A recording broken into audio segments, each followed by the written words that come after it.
அனைவருக்கும் வணக்கம். சிறுகதைகளுடன் நான் நிவாஸ். இன்றைக்கி நாம் பேசியிருக்கிற கதை மாயமான். இதோட ஆசிரியர் திரு கி ராஜநாராயணன். இது 1958 எழுதின கதை. இந்த கதையோட முக்கிய கதாபாத்திரம் அப்பாவு செட்டியார். அவரோட கிராமத்தில் ஒரு சின்ன மளிகை கடை வச்சுருக்கார். இவரோட கடைக்கு எப்பயுமே கோவில்பட்டியில் போய் தான் பொருட்கள் வாங்கிட்டு வருவார். அதோடு சேர்த்து தினசரி செய்தித்தாளையும் வாங்கிட்டு வருவார். ஆனால் அது அவருக்கு படிக்கிற பழக்கம் கிடையாது அதிகமாக. அதை கொண்டு வந்து வச்சோன்னே அது படிக்கிறதுக்குனே கொஞ்சம் பேர் வருவாங்க கடைக்கு. ஒரு நாள் அப்படி ஒரு செய்தியை ஒருத்தர் சத்தமாக படிக்கிறாரு. அதை அவர் கேட்குறாரு. அது என்ன செய்தின்னா, அரசாங்கம் புஞ்சை நிலத்தில் கிணறு வெட்டுறதுக்கு 400 ரூபா இனாமாக தர்றாங்க அப்படிங்கிற ஒரு செய்தி. அந்த செய்தி படித்தவரோ கேட்டவரோ யாருமே நம்பலை. ஆனால் இதை செட்டியார் ரொம்ப நம்புகிறார். அவருக்கு ஒரு 4 ஏக்கர் நிலம் இருக்குது ஊரை ஒட்டி. அவர் அந்த நிலத்தில் மானாவாரி நிலம். அந்த நிலத்தில் விளையிற தானியம் அவரோட குடும்பத்து சாப்பாட்டு செலவு கரெக்டாக இருக்குது. அது இல்லாமல் கடையிலேருந்து வர வருமானம் குடும்ப செலவுக்கு சரியாக போயிடுது. ஒரு தன்னிறைவு பெற்ற குடும்பம் அவங்களது. அன்றைக்கி ராத்திரியே செட்டியார் அவரோட அப்பா கிட்ட பேசுகிறாரு இந்த கிணறத்தை பற்றி. அதுக்கு அவங்க அப்பா சொல்கிறாரு, இந்த 400 ரூபாயில் கிணறு வெட்டுறது ரொம்ப கஷ்டமாச்சு, இது மீதி பணம் என்ன பண்ணுறது? அது இல்லாமல் கிணறு வெட்டி விவசாயம் பண்ணி தண்ணி பாய்ச்சி விவசாயம் பண்ணுறதுக்கு ரொம்ப செலவாகும். அதனால தான் நம்ம வீட்டு பெரியவங்கெல்லாம் அந்த நிலத்தை எதுவும் பண்ணாமல் அப்படியே வச்சுருக்காங்க, புஞ்சையாகவே வச்சுருக்குறாங்க அப்படின்னு சொல்கிறாரு. அதுக்கு இவர் சொல்கிறாரு, இல்லை நம்ம கிணறு வெட்டி விவசாயம் பண்ணுவோம், மகசூலில் வர பணத்தை வச்சு அந்த கடனை எல்லாம் அடைச்சிக்கலாம் அப்படிங்கிறாரு. அதுக்கு அவர் அப்பாவும் சொல்லிட்டாரு, சரி உன் மனசுக்கு சரின்னு பட்டதை செய்ய அப்படின்னு சொல்லிடுறாரு. உடனே செட்டியார் அதுக்கான வேலையை ஆரம்பிக்கிறார். தாலுக்கா ஆஃபீஸில் போய் என்னென்ன தேவை, அதுக்கு தேவையான இதெல்லாம் பண்ணுறாரு. நிறைய பேர்த்த சரி கட்டுறாரு. அவருக்கு எல்லாம் போக அவர் கைக்கு கிடைச்ச பணம் 300 ரூபா தான் வருது. அந்த 300 ரூபாயும் கிணறு வெட்ட ஆரம்பித்த உடனே தீர்ந்து போயிடுது. அவர் மீதி பணத்தை கடை வாங்கலாம் அப்படின்னு சொல்லி தீர்மானம் பண்ணுறாரு. அவர் பக்கத்தில் ஒரு கடன் கொடுக்குற ஒருத்தர் இருக்கார். அவர் பேர் ஐயவார் நாயக்கர். அவர்கிட்ட போய் கடை வாங்குறதுன்னு இவருக்கு முடிவு பண்ணிட்டார். இவர் போய் அவர்கிட்ட கடை வாங்க போகிறாரு. இவரை எதிர்பார்த்துட்டு இருக்கார், இவர் கடை வாங்க வருவார் அப்படின்னு. இவர் போனால் அவர்கிட்ட ஒரு 500 ரூபா கடனாக கேட்குறாரு. ஐயவார் நாயக்கரும், உனக்கு இல்லாத மருமகனே அப்படின்னு சொல்லி அவருக்கு 500 ரூபா தரேன்னு சொல்லிடுறாரு. செட்டியாருக்கு பணம் கிடைக்குதுங்கிற ஒரு மகிழ்ச்சி, நாயக்கருக்கு நிலம் கிடைக்க போகுதுன்னு அவருக்கு மகிழ்ச்சி. இவர் பணம் வாங்கிடுறாரு. பணம் வாங்கிட்டு மறுபடியும் கிணறு வெட்ட ஆரம்பிக்கிறாங்க. கிணறு வெட்ட அதில் கொஞ்சம் தண்ணி வருது. நல்ல தண்ணியாக இருக்குது, நல்ல சுவையான தண்ணியாக இருக்கார்.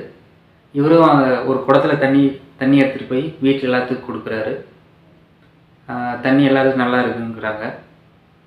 ஆனால் வர்ற தண்ணி பத்தாது, விவசாயம் பண்ணுறதுக்கு பத்தாது, இன்னும் கொஞ்சம் ஆழமாக தோண்டணும் அப்படின்னு சொல்கிறாங்க ஊர்க்காரங்க. சரி, இவரும் ஆரம்பித்தாச்சு, அது வேறு வழி இல்லை அப்படின்னு சொல்லி மறுபடியும் போய் கிணறு வெட்டுறதுக்கு மறுபடியும் பணம் வேணுமே, கடை வாங்க போகிறாரு. மறுபடியும் நாய்க்கிட்டே மறுபடியும் போகிறாரு. அவர் இந்த தடவை ஏக்கருக்கு 300 ரூபா அப்படின்னு பேசி 4 ஏக்கர், ஒரு அரை ஏக்கர், மொத்தம் 1250 ரூபா அடமானமாக வச்சு வாங்கிக்கோ அப்படின்னு சொல்லி சொல்கிறாரு. சரி, இவரும் நம்ம அடைச்சிடலாங்கிற நம்பிக்கையில் அடமானம் எழுதி கொடுத்து குடும்பத்தில் எல்லோரும் கையெழுத்து போடுறாங்க. போட்டு அந்த 1250 வாங்கிக்கிறார். வாங்கி கிணறு வெட்டுறாங்க. மறுபடியும் கொஞ்சம் வெட்டுறாங்க, ஆழமாக கொஞ்சம் தண்ணி வருது. அந்த தண்ணி சேர்ந்துருக்கு காளமாடு ஒரு 600 ரூபா கொடுத்து வாங்குறாரு. விவசாய வேலை இவரால் செய்ய முடியாதுன்னு அதுக்கு ஒரு ஆள் போடுறாங்க. மாதம் 10 ரூபாய்க்கு ஒரு ஆளை வேறு வேலைக்கு வைக்கிறாரு. அப்புறம் அந்த தேவையான பொருட்கள், விவசாயம் தண்ணி பாய்ச்சறதுக்கான தேவையான பொருட்கள் எல்லாம் போக அந்த பணம் சரியாக போயிடுது. எல்லாம் பண்ணி முடிஞ்சு விவசாயம் பண்ணலாம், என்ன பயிர் பண்ணலான்னு பார்க்கும்போது மிளகு பண்ணலாம் அப்படின்னு சொல்லி யோசிக்கிறாங்க. அது நல்ல லாபம் தரும் அப்படின்னு சொல்லி பேசுகிறாங்க. இவர் எல்லாம் ரெடி, எல்லாம் தயாராக வச்சுருக்கும்போது அரசாங்கத்துலேருந்து ஒரு உத்தரவு வருது. என்னென்னா, இது மாதிரி அரசாங்க உதவியில் கிணறு வெட்டினவங்க 3 வருஷம் பணப்பயிர் சாகுபடி பண்ணக்கூடாது, உணவு தானியங்கள் தான் சாகுபடி பண்ணணும் அப்படின்னு ஒரு அறிவிப்பு வருது. சரியா, செட்டியாருக்கு வேறு வழி இல்லை, உணவு சாகுபடி பண்ணணும். என்ன பண்ணலான்னு பார்க்கும்போது கேப்பை பண்ணலான்னு சொல்லி முடிவு பண்ணுறாரு. கேப்பை பயிர் பண்ணுறாங்க. இவர் தண்ணி நல்ல தண்ணி நல்லா வருது. கேப்பை கருகருன்னு கரும்பச்சையாக வருது. ஊரில் எல்லோரும் கண்ணு வைக்கக்கூடாதுன்னு பானையில் வெள்ளை பொட்டு வச்சு நடுக்காட்டில் பானையை கோத்தி வைக்கிறாரு, குச்சி நட்டு. ஆனால் கதிர் வர சமயம் பார்த்து மழை இல்லாமல் போகுது, கிணறு வறண்டுறது, ஊரில் எங்கேயுமே தண்ணி இல்லை, மக்கள் குடிக்கிறதுக்கே தண்ணிக்கு கஷ்டப்படுறாங்க. ரொம்ப நாளாக அப்படியே போயிட்டுருக்கு, மழையே இல்லை, பயிரெல்லாம் காஞ்சி போச்சு. அந்த பயிரை தானியங்கள் எதுவும் இல்லாமல் வெறும் பயிர் மட்டும் அரித்து மாட்டுக்கு போடுறதுக்கு எல்லாம் ஊர்க்காரங்களாம் அடிக்கிறாங்க. மழை தொடர்ந்து மழை இல்லாமல் போகவே செட்டியாருக்கு முகத்தில் கவலை போய் பீதி படர்ந்தது. மக்களும் தாது வருஷ பஞ்சத்தை பற்றி பேச ஆரம்பிச்சிட்டாங்க. இது இப்படியே போச்சுன்னா நம்ம வாழறதே கஷ்டம் அப்படின்னு மக்கள் கொஞ்சம் பேர் வெளியூருக்கு பஞ்சம் பிழைக்க போகிறாங்க. இவர் செட்டியார் கடையை மூடிட்டார், அதுலேருந்து வர வருமானம் இல்லை. செட்டியாருக்கு வேறு என்ன பண்ணுறதுன்னு தெரியல. இது வருஷம் ஆச்சுன்னா இதுக்கு வாங்கின கடனுக்கு வட்டி கட்டணும். அடுத்து என்ன பண்ணுறதுன்னு யோசிக்கும்போது அவர் வீட்டில் இருக்கிறவங்க நகையை விற்று வருஷ வட்டியை கட்டிடுறாரு. நாய்க்கருக்கு வட்டி வாங்குறதுல சந்தோஷம். ஆனால் அடுத்த வருஷமும் மழை இல்லாமல் போகுது, தொடர்ந்து மழையே இல்லை. இவர் செட்டியாருக்கு வேறு வழியே கிடையாது. போய் நாய்க்கிட்ட போய் பேசுகிறாரு. ஆனால் அவர் பணம் வேணுங்கிறதுல முடிவாக இருக்கிறாரு. இவர்கிட்ட இருக்கிறது அந்த நிலமும் வீடும் தவிர வேறு ஒன்றும் கிடையாது. அந்த நிலத்தையும் வீட்டையும் அவர் பேர்லேயே எழுதி கொடுத்துட்றாங்க. எல்லாம் முடிஞ்சதுக்கப்புறம் கையில் ஒரு 100 ரூபா கொடுத்து அனுப்புகிறாரு நாய்க்கர். இவங்க வெளியூர் கிளம்புறாங்க. இங்கே வாழ வழி இல்லாமல் பஞ்சமலைக்கு இவங்களும் வெளியில் கிளம்புறாங்க. வடக்க போகலான்னு தீர்மானம் பண்ணி ட்ரெயினில் போகிறாங்க. இவர் நிலத்தை தாண்டி போகும்போது கண்ணிலேருந்து தண்ணியாக கொட்டுது. இவர் சொந்த வீடு, இவர் வாழ்ந்த மண்ணை விட்டுட்டு வெளியில் போகிறோமே அப்படிங்கிற வருத்தம். அவர் குடும்பத்தார் எல்லாரும் ரொம்ப வருத்தமாக இருக்கிறாங்க. இவர் போய் ரயில் ஏறாங்க. ஏறி மதுரையை தாண்டி போகிறாங்க.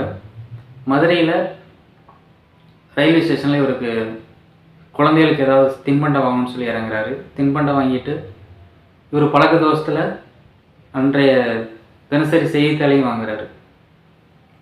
வாங்கி இவர் ரயில் ஏறிடுறாங்க. இவர் ஏறி தின்பண்டங்கள்லாம் சாப்பிட்டு பேப்பரை பக்கத்தில் வச்சுருக்குறாங்க. இன்னும் கொஞ்சம் பேர் ரயிலில் ஏறுறாங்க. ஏறினவங்கள அந்த செய்தித்தாள் பக்கத்தில் இருக்கிறத பார்க்குறாங்க. ஒருத்தர் எடுத்து படிக்கிறார். அதில் அவர் ஒரு செய்தியை படிக்கிறார். என்னன்னா, அரசாங்கம் இந்த புஞ்சை நிலத்தில் கிணறு வெட்டுறதுக்கு தர மானியத்தை நீட்டிச்சிருக்கிறாங்க. அதுவும் இந்த வருஷத்துலேருந்து 500 ரூபாயை தரப்போகிறாங்க அப்படின்னு சொல்கிறாங்க. அவர் படிக்கிறார், அந்த செய்தியை படிக்கிறாரு. இதை செட்டியார் கேட்குறாரு, அவர் காதில் கேட்குறாரு. இவருக்கு அந்த செய்தி கேட்டோன்னா அவருக்கு பயங்கரமான கோபம் வருது, கண்ணெல்லாம் சிவந்துடுது. பாஞ்சு போய் அந்த செய்தித்தாளை பிடுங்கி சுக்குனராக கிழிக்கிறாரு. அதை பார்க்குற அவங்களுக்கு என்னென்ன புரியல, அதை என்ன நடக்குதுன்னு விளங்கலை அவங்களுக்கு. ஆனால் இதை பார்த்துட்டு இருந்த செட்டியாரோட அப்பா அவரோட கோணல் புன்னகை ஒன்று செய்கிறார். அவருக்கு தான் அதோட விஷயம் எல்லாமே தெரியும். நன்றி.